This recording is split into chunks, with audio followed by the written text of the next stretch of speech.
I'm Will from Enchanted ESL, and welcome to this look at the default world of the Enchanted RPG. I've designed the game to be universally approachable and intriguing, and that requires a specific setting that works for most people. If you want to know more about what the game is and how to play it, check out the playlist I've been making. It's up there and down in the description. There you can learn what my design philosophy is, the rules of the game, and how you can run it as a teacher. From now on, I'm kind of assuming you know all of that stuff, because the next step is to step into the world and get your students role-playing within it. The time period of the Enchanted RPG is the modern day, right now. That means everything in terms of technology and societal norms are as they are. The reason this is important is because everybody has access to it. Setting it in a fantasy world is fun, but not everybody knows what that means. A lot of students will have different ideas about what is fantasy, and not everybody likes it either. Past or future settings have the same kind of problem with expectations. For example, Tales from the Loop, which inspired a lot of the Enchanted RPG. The setting there is the 80s, and they have different technology, so there's no mobile phones, but there are big robots that walk around. Sounds like a lot of fun, but it can be a bit of a problem with students who don't understand what the 80s were. They weren't alive, they can't imagine a world without a smartphone. So we're in the modern world, in a small town, which is easier to manage than like a big city, but there are some supernatural forces at play. And these will form the foundation of most of the mysteries. Now, the supernatural forces do not need to be explained. Students don't need to have background information on what they are. They will kind of slowly be unveiled throughout the mysteries. Because in this world, there are strange things going on. And yes, I did say strange things. Stranger Things, the popular series, is another inspiration. It's set in the modern world, and the players don't have any kind of magical or supernatural capabilities. But the kind of same vibe is there. A group of kids, or older people, who go around and solve strange mysteries. So as it's set today, smartphones are present. They're like the character's multi-tool. They can use it for its light, to communicate with each other, to look things up online. Really useful, but very problematic if they get lost or broken. The town itself is called St. Martin, and it's got a population of about 10,000. And there's all the kinds of educational establishment your players could need to go to. Most of mine go to the high school, but they could go to university, primary school, or even be working in a job there. There are a few other interesting locations, which I'll run you through quickly now. The first is the Rookery, a niche bookshop at the bottom of an old tower with rooks roosting at the top. Then there's the Saints and Sips Cafe, a cool hangout spot where players might meet up. The St. Martin Transport Museum is the closest thing to a tourist attraction, although it's usually empty. The Foundry is a disused factory that has been turned into a creative studio and art gallery.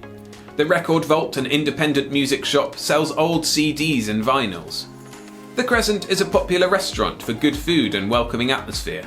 The observatory is just outside town and hosts a few astronomers keeping records of the movements in the sky. And finally there's the Cove, a small beach on the shores of Lake Johanna to the north of the town. The Cove is a pretty spot where families go by day and couples take romantic strolls by night. These locations have varying importance. Some of them your players will go to frequently, others they might never visit. But they do provide a great basis for mysteries. For example, one about transport is going to be at the Transport Museum.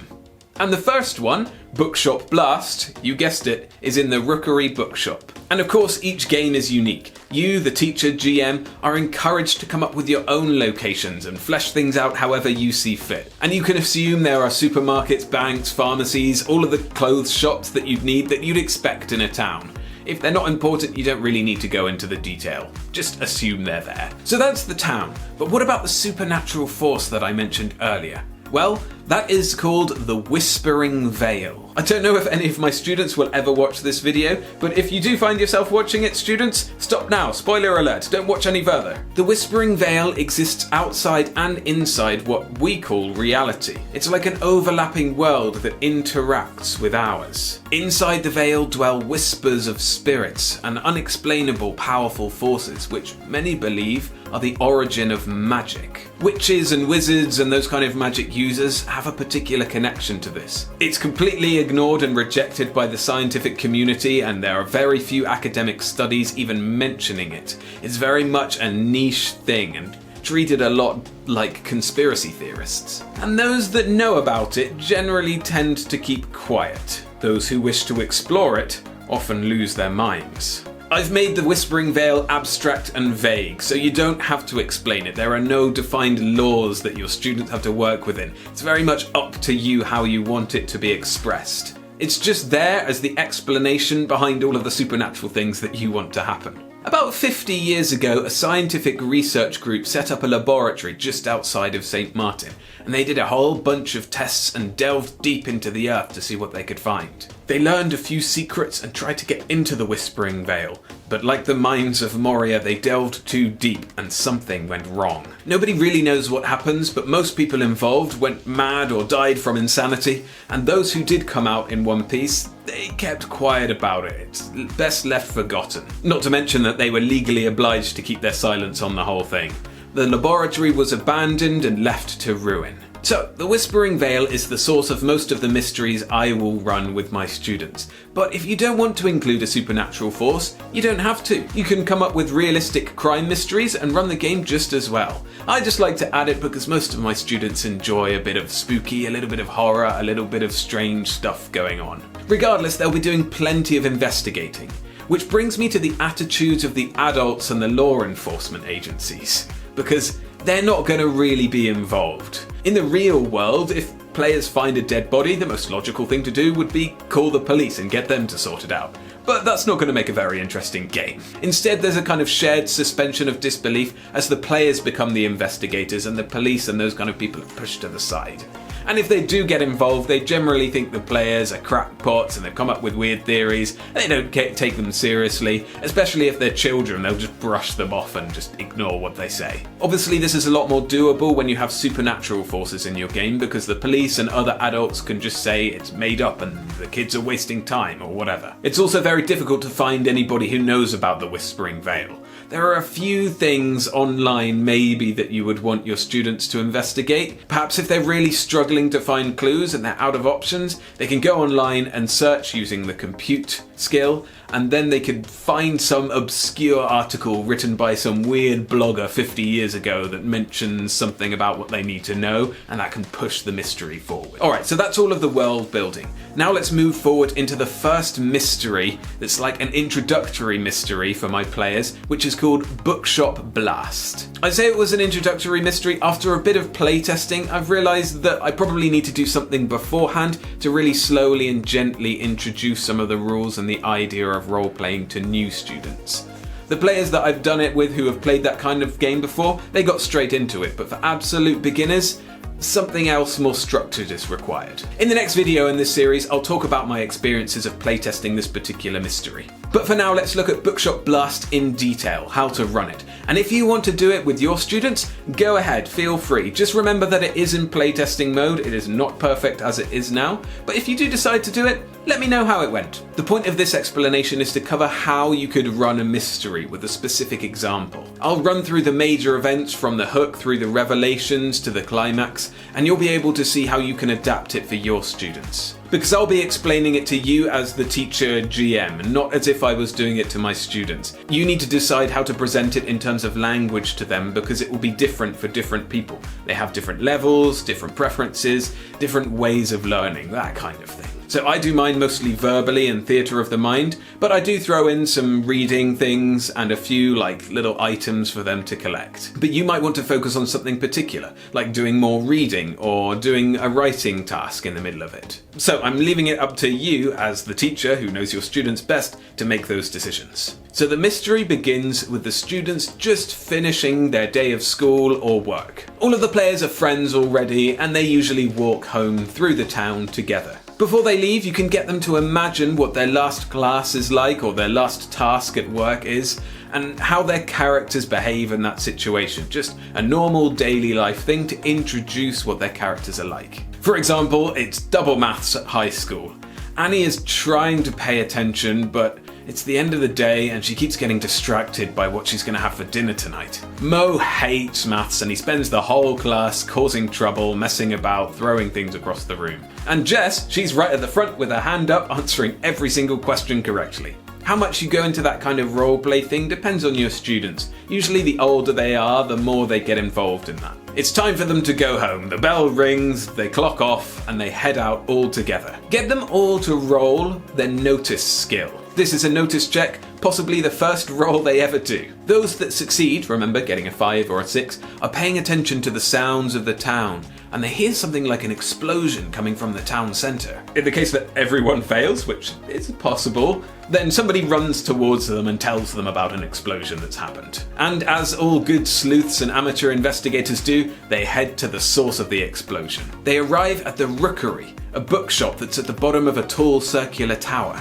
All of the bookshop windows are smashed and the door is blown completely off its hinges. Inside they can see the scene of something terrible that's happened. Books and tables and furniture everywhere. There are a few people standing around outside wondering what on earth is going on, but the emergency services haven't arrived yet. So this is all setting up the hook, the intriguing start of the mystery that gets players involved and wanting to find out what happened. Now we move on to the investigation phase, which has several revelations, usually about 3. At this point, most players will just go straight into the bookshop and start digging around finding clues. They know that's what's expected from this kind of game, and although in real life they wouldn't do it, their characters are more than happy to get stuck in. But if they don't go in straight away, then that's not the end of the world. You can give them some hints, saying like, it looks like all of the danger of the explosion has passed. There are a few people standing around, but mostly nobody realizes what has happened. You're some of the first people to get there. They might go and chat to some of the people standing around, which is fine. We'll come back to that later.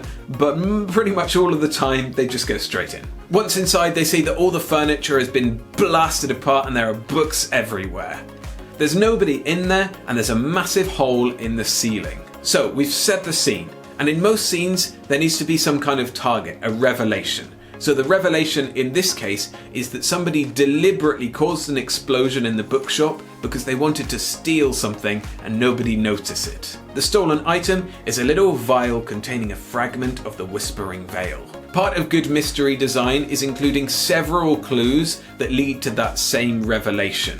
Because if they miss the only clue that leads to it, then they'll never find the answer. Plus we'll add in some other clues and details that kind of create more immersion, and they could be relevant later too. So there are 3 sections to investigate in the bookshop. You need to lay these out to your students so they're very clear what is available to them. Then they can decide which to do first, or if they're going to split up, who does which part. The first thing is the massive hole in the ceiling. The second is the desk and counter where the owner deals with selling books. And the third are some private reading areas. Let's start with the hole in the ceiling. This is a big blast hole, and above they can see that the rest of the tower is an empty shell. There are no floors, no structures or anything. They can see right up to the top where all of the rooks are nesting. Investigating the ceiling with an investigation roll and a successful result reveals that there is a broken gas pipe. This seems to be the source of the explosion, and it does look like it's been tampered with.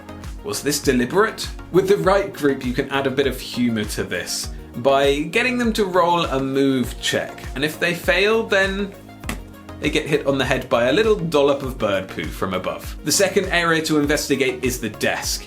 Here, there's an ancient computer, a bunch of old books and papers on the table, and loads of boxes and manky clothes underneath. The first clue that leads to our revelation about something having been stolen is there's a metal case in the jumble of boxes and clothes that is open, and it looks like it's been broken open. And there's nothing inside. The second clue comes from searching the documents and things on the desk, or if it fits better, then they go and get it from the computer instead. Either way, they find a note about the secret vial. That indicates that it's very valuable and important and potentially dangerous, and whoever wrote the note, probably the owner, has hidden it somewhere under the rags. Again, you can change some of the wording here to suit your students. I like under the rags because rags isn't a very common word. Clothes is kind of, everybody knows that, but rags is something new for a lot of my students. Anyway, the idea is to point them towards the boxes and the clothes. Maybe they've already tried to investigate that and they didn't find something, they failed their roll, but they can roll again and give them an extra die because now they have some more information about what exactly they're looking for. The third area is a kind of private reading zone, which is in much better condition than the main part of the shop. Immediately, players can see on one of the tables 3 quite unusual books. There's Astrological Phenomena. In this book, they can read that the aligning of the planets and stars coincides with reports of mysterious incidents. The second book is Accounts of Witchcraft Through History. The likes of Morgan Le Fay, Agnes Sampson, and a few others. It's kind of a historical document of witches from the past. And the final one is Where Do Spirits Come From? This is a discussion on the origin of spiritual entities like ghosts, and it's written by Mr. Walter Abernathy. This last book is open on a page which reads, "Such substances should be kept in a glass vial and held inside a metal box, then hidden from sight." This is the third clue to find the missing item under the desk. Also, they find a long silver hair in the pages of the book, maybe of someone who was reading it recently. Now, if the players go through all of this and still don't find the metal box and get the revelation, then you have two options. The first is to improvise a clue. They go and dig around some cupboard at the back, and there they find the empty metal box. Okay, it's not ideal, but it works well enough. The second way, which is my preferred way in this particular instance, is to have a force clue. A force clue is when something happens to the players that gives them that revelation. If they never get the revelation because they don't look in the right places or roll the dice particularly well, then the mystery can't advance. So as a last resort kind of thing, you can push the clue onto them.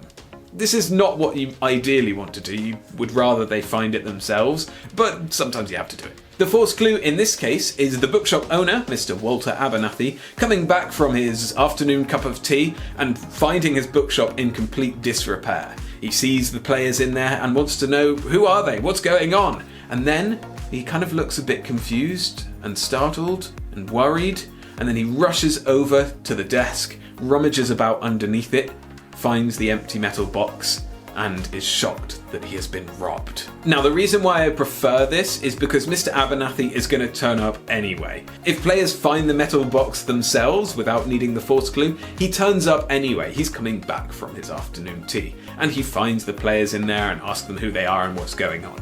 But they can reveal to him that something has been taken from his shop. Mr. Abernathy is a tall, old man who has a kind of geography teacher vibe about him. He's a strange kind of guy, but some of the player characters might know them if they're a little bit unusual themselves and they like the arcane and occult. They might have been to his shop a few times before. Anyway, he comes in, chats to everybody, and everybody now knows that something has been taken from the bookshop. Something important, valuable, and potentially dangerous. Mr. Abernathy will refuse to explain exactly what it is, but maybe he'll give a bit of information if it is returned to him. Most players here will volunteer to go and look for it because that's the fun of the mystery. But if they're a bit hesitant, then he can just ask them to do it. And around about now, I like to have the emergency services arrive. They come in and basically the players have to get out. They can't hang around. They have to go and investigate the next phase. If they talk to the police and whatever, then they can say what they found, but like I said earlier, the police are going to brush them off and just do their own investigation. Ignore these amateurs. A good thing to do is earlier, while they're investigating the bookshop, just mention that they hear the sound of sirens, maybe from the other side of town. This creates a bit of tension, a bit of time pressure. They have to go faster to find the clues because when the police turn up or the fire brigade or whoever it is, then they're going to have to get out of there. And so that's the first revelation. They've got it. Now they can move on to the second one. Usually there's about 3 or 4 revelations in a mystery before you get to the climax. Revelations are linear. You need the first one to get to the second and the second one to get to the third. But the clues that lead to the revelations are not always in that order. And we'll find out about that in the second revelation, which we'll get into now. So this revelation is the person who stole whatever it was in the metal case was an old woman called Mad Maggie. And she was also responsible for the explosion. Now, there are several ways for the players to find this out. The first one, and the main one, is to go and chat to people who were on the scene of the crime just before it happened or after it happened. There are a few people hanging around, and players can go up to them, interact with them, roleplay it all out, get them to have full-on conversations, and then they can roll charm to see if they get any concrete information. Now, they can do this with a bunch of different people, so they're probably going to find out the information that they need sooner rather than later. Alternatively, if they are more tech-minded, they can notice that there are some cameras watching the street, and then they can go and charm their way into the security office or hack their way into the system to see what happened. Either way, they learn that just before the explosion happened, a strange hunched old woman was leaving the area, and she kind of rushed off and got into her little red Mini parked on the road nearby. An important fact was that she has long silver hair, which, if they found the silver hair earlier, will match up quite well. So they'll want to find that lady. So a relatively simple revelation, and the clues are quite easy to come by. But here we can see how the clues might not always be relevant to the current revelation. Because when the players arrived at the bookshop, they might not have gone in straight away. They might have spoken to some of the bystanders and seen what happens. And with a good charm roll, they could learn this thing about the lady sneaking off with the silver hair and getting into a red mini, and they know that before they even go into the bookshop. At that time, they don't really know what it means. They can't learn Revelation 2 yet because they don't know what Revelation 1 is. It doesn't have any sense in their worldview. But once they've found out Revelation 1, then they pretty much just go straight to Revelation 2 without needing to do anything else. And this is totally fine. The game doesn't have to be strictly in the order that you might see it written down. It could go in kind of a varying way. But the main thing is that Revelation 1 comes before Revelation 2, which comes before Revelation 3, and so on and so on and so on. So Revelation 3 involves going to Mad Maggie's house. At this stage, I like to get my players to build the story a little. Because Mad Maggie is a strange character. She's often associated with unusual things. Some people think she's a witch. So get your players to come up with some rumours they heard about Mad Maggie. They don't have to be true at all. They can be wild and a little bit silly, but it kind of creates the world, makes it a bit more fleshed out. Because players know who Mad Maggie is. She's a little bit famous, and so is her red mini. And that means the players know where her house is. Her house is just on the outside of town, in the countryside. Not too far away, they could definitely walk there or ride their bikes or even drive if they're old enough. In the case that they don't immediately go to her house and try investigating something else, just occasionally throw in some hints and just remind them that Maggie's house is haunted.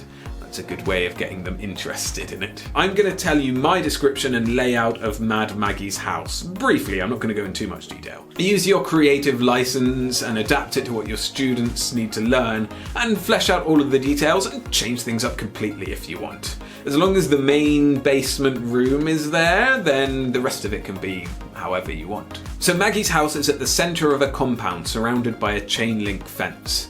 There's no sign of the red mini there. Maggie doesn't appear to be at home. Now, a move roll is required to climb over the fence without getting tangled or hurt or anything. Players can help each other here, and it's a good way to use inspiration if they've picked it up so far. But if they do fail, maybe they fall and you give them a stress point. Inside the compound there are a bunch of apple trees and a small herd of goats.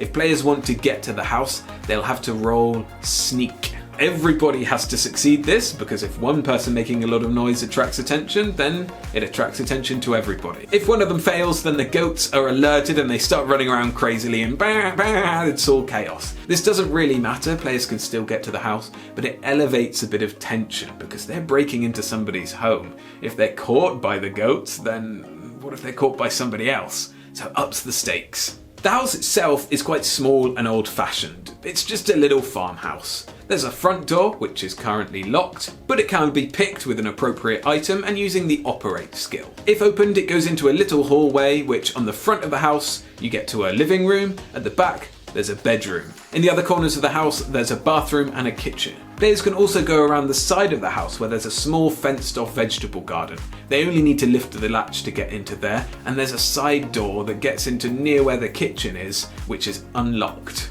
Immediately as they go in, there's a small room full of boots and tools and gardening equipment, and then a door that goes into the kitchen. Again, feel free to add in any descriptions and vocab that you want your students to learn. Everything in the house seems totally normal. It's just an old lady's home. However, where the kitchen meets the hallway, there's a trap door, and players can see this pretty easily. And they can lift it up, and some stairs go down into darkness. Players can go in, but there's no electricity down there, so they'll have to use their phones as a light or any other form of light that they've brought with them. And there are 3 things to discover in this basement. The first is a large glass tank. At first, it's kind of hard what's to see inside, a bunch of leaves and sticks and a few stones, but on closer inspection with an investigate check, players can find it's warm. And there's a hairy leg sticking out underneath that leaf. A leg belonging to a tarantula. This is not a clue, the tarantula doesn't really matter in the mystery, but it adds a bit of drama and scares your players a bit. I like to add this in because it's Mad Maggie, people think she's a witch. She's got a tarantula, maybe she is. The second thing is a workbench with a load of chemical apparatus on it. There's loads of rubber tubes and glass vials and bottles and things like that, including one noticeable vial in the middle. This vial has a rubber stopper in the end, and inside players can see this kind of strange silvery substance. It's like a gas. It's definitely not a liquid. It moves around like a gas, but it's almost stringy. It's very unusual, nothing like they've seen before, even in chemistry class. And if they move it close to their heads or bend down to look at it closer, they can hear very faint whispers.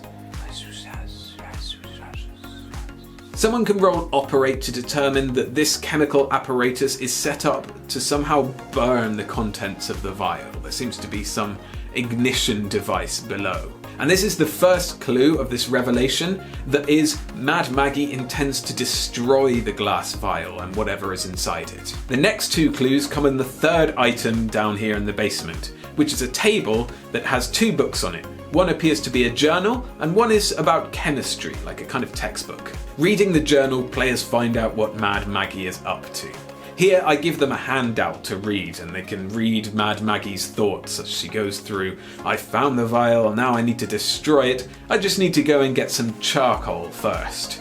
And that kind of reveals to the players why she's not there. She's out buying charcoal, but maybe she'll be back soon. Of course, you can adapt this reading printout to suit the needs of your students and their ability level.